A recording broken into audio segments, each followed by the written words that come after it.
So, ito na nga. Ito yung pants na ida-downsize natin. Ganito siya sa akin. Bale, ang uunahin ko is, tatanggalin ko muna yung tahi niya dito. Ito. Ayan. Tatanggalin ko yung tahi niya hanggang dito. Hanggang dito sa harap. And dito. Ayan. So, yun muna yung gagawin natin.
Natanggal ko na yung tahi and iniwan ko lang yung sa may button area.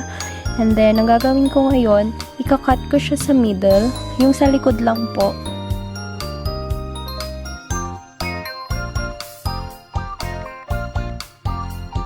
Okay, and then, kumuha lang po ako ng pants ko na yung saktong-sakto lang sa akin. And then, i-measure ko siya.